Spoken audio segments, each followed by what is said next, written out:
ಈ ನಂಜುಂಡಪ್ಪನವರ ವರದಿ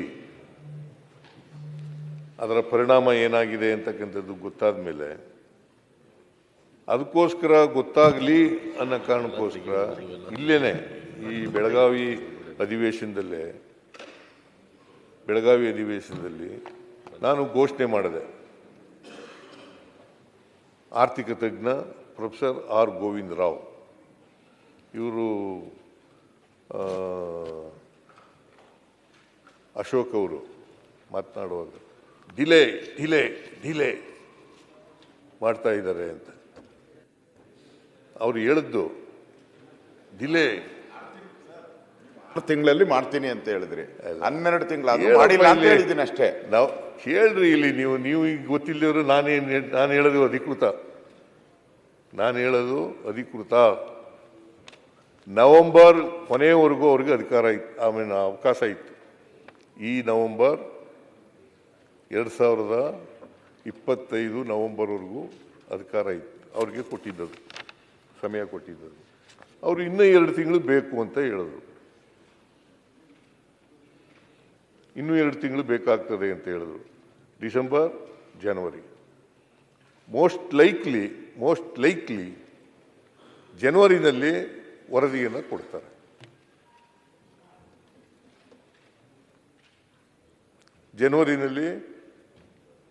ಕೊಡ್ತಾರೆ. ಆ ವರದಿ ಬಂದ ಮೇಲೆ ಸ್ವೀಕಾರ ಮಾಡಿ ಉತ್ತರ ಕರ್ನಾಟಕದ ಕಡೆ ಅಸಮತೋಲನ ಇದೆಯಲ್ಲ, ಅದಕ್ಕೆ ನಾವು ಆ ವರದಿಯನ್ನು ಜಾರಿ ಮಾಡ್ತಕ್ಕಂಥ ಪ್ರಯತ್ನವನ್ನು ಮಾಡ್ತೀವಿ. ನಂಜುಂಡಪ್ಪನವರು ಈಗ ಇವರು ಕೂಡ ಕೋನ್ ರೆಡ್ಡಿ ಅವರು ಇದ್ದಾರ. ಕೋನ್ ರೆಡ್ಡಿ ಅವರು ಮುಂಬೈ ಕರ್ನಾಟಕ ಇದೆಯಲ್ಲ, ಆ ಭಾಗಕ್ಕೆ ಕಿತ್ತೂರು ಕರ್ನಾಟಕಕ್ಕೆ ಆ ಭಾಗದ ಕೆಲವು MLAಗಳೆಲ್ಲ ಸೈನ್ ಮಾಡಿ ಒಂದು ಮೆಮೊರಾಂಡಮ್ ಅನ್ನು ಕೊಟ್ಟಿದ್ದಾರೆ. ಹೇಗೆ ಇಲ್ಲಿ ಕಲ್ಯಾಣ ಕರ್ನಾಟಕ ಅಭಿವೃದ್ಧಿ ಮಂಡಳಿ ಮಾಡಿದ್ದೀರಿ, ಅದೇ ಥರ ಕಿತ್ತೂರು ಕರ್ನಾಟಕ ಅಭಿವೃದ್ಧಿ ಮಂಡಳಿಯನ್ನು ಮಾಡಬೇಕು. 5,000 ಕೋಟಿ ರೂಪಾಯಿಗಳನ್ನು ಕೊಡಬೇಕು ಅಂತ ಹೇಳಿ ಮನವಿ ಕೊಟ್ಟಿದ್ದಾರೆ ನಮ್ಮ ಪಕ್ಷದ ಮಾನ್ಯ ಸದಸ್ಯರುಗಳು, ಕೊಡಬೇಕು ಅಂತ. ನಾನು ಹೇಳಿದೆ, ಅವ್ರಿಗೆ ಹೇಳಿದ್ದೀನಿ, ಪ್ರೊಫೆಸರ್ ಗೋವಿಂದ ರಾವ್ ಅವರ ವರದಿ ಬರಲಿ. ಎಲ್ಲ ಪಕ್ಷದ ಶಾಸಕರು ಸಹಿ ಮಾಡ್ರಿ ಸರ್, ಪಕ್ಷಾತೀತವಾಗಿ.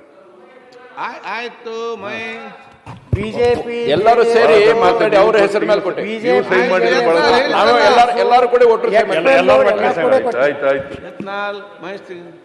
ನಾವು ಕೆಲವು ಕರ್ನಾಟಕ ಸದಸ್ಯರು ಅನ್ಯಾಯ ಕೂಡ ಕೊಟ್ಟಿದ್ದೆವು. ಆ ಸೂಚ್ಯಂಕದಲ್ಲಿ ಒಂದು 8 ಡಿಸ್ಟ್ರಿಕ್ಟ್ ಅದನ್ನು ಕೂಡ ಕೊಟ್ಟಿದೆ ಸರ್. ನೋಡಿ, ಬೆಳಗಾವಿ ವಿಭಾಗದ ಕಿತ್ತೂರು ಕರ್ನಾಟಕ ಸಮಗ್ರ ಅಭಿವೃದ್ಧಿಗಾಗಿ ಇದು ಮೆಮೊರಾಂಡಮ್ ಕೊಟ್ಟಿರ್ತಕ್ಕಂಥದ್ದು. ಅಭಿವೃದ್ಧಿ ರಚನೆ ಮತ್ತು ವಾರ್ಷಿಕ 5,000 ಕೋಟಿ ಅನುದಾನವನ್ನು ಘೋಷಣೆ ಮಾಡಬೇಕು ಅಂತೇಳಿ ಎಲ್ಲ ಪಾರ್ಟಿಯವರು ಮಾಡಿದ್ದಾರೆ.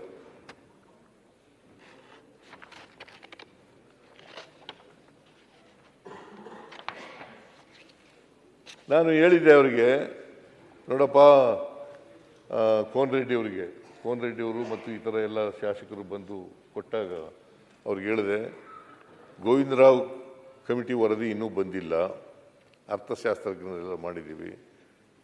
ಅವರು ವರದಿ ಕೊಟ್ಟ ಮೇಲೆ ಆ ವರದಿನಲ್ಲಿ ಯಾವ ಜಿಲ್ಲೆ, ಈ ಮುಂಬೈ ಕರ್ನಾಟಕ ಹಿಂದುಳಿದಿದೆ, ಕಲ್ಯಾಣ ಕರ್ನಾಟಕ, ದಕ್ಷಿಣ ಭಾಗದಲ್ಲಿ ಯಾವ ತಾಲೂಕುಗಳು ಯಾವ ಜಿಲ್ಲೆಗಳು ಹಿಂದುಳಿದಿದ್ದಾವೆ, ಅದನ್ನೆಲ್ಲ ನೋಡಿ ಮಾಡೋಣ ಅಂತ ಹೇಳಿದ್ದೀನಿ. ಬಹುಶಃ ಅವರು ವರದಿ ಬಂದ ಮೇಲೆ ಮಾಡಿ ಸಾರ್ ಅಂತ ಹೇಳಿದ್ರು.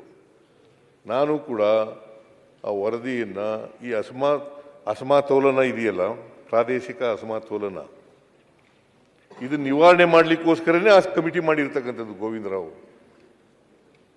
Is a known economist.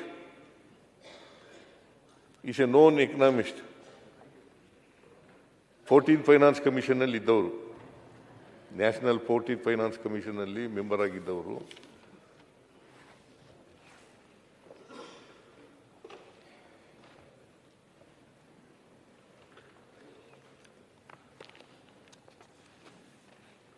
ಅವರು ಇದ್ದವರು ಅವರ ಅಧ್ಯಕ್ಷತೆಯಲ್ಲಿ ಸಮಿತಿ ಮಾಡಿರ್ತಕ್ಕಂಥದ್ದು. Most likely in the month of January 2026 ವರದಿ ಕೊಡ್ತಾರೆ. ಇನ್ನೊಂದು ತಿಂಗಳಲ್ಲಿ ವರದಿ ಬರ್ಬೋದು. ನಿರ್ಭೀತ, ನಿಷ್ಪಕ್ಷಪಾತ, ವಿಶ್ವಾಸಾರ್ಹ ಸುದ್ದಿಗಳಿಗೆ ಮತ್ತೊಂದು ಹೆಸರಾಗಿರುವ ನ್ಯೂಸ್ 18 ಕನ್ನಡ ಈಗ ಆಪ್ನಲ್ಲೂ ಲಭ್ಯವಿದೆ. ದಯವಿಟ್ಟು ಇಲ್ಲಿರುವ QR ಕೋಡ್ ಅನ್ನು ಸ್ಕ್ಯಾನ್ ಮಾಡಿಕೊಂಡು ಆಪ್ ಡೌನ್ಲೋಡ್ ಮಾಡೋದಕ್ಕೆ ಮರಿಬೇಡಿ. ನಿಮ್ಮ ಬೆಂಬಲ ಹೀಗೆ ಸದಾ ನಮ್ಮೊಂದಿಗಿರಲಿ. ಧನ್ಯವಾದ.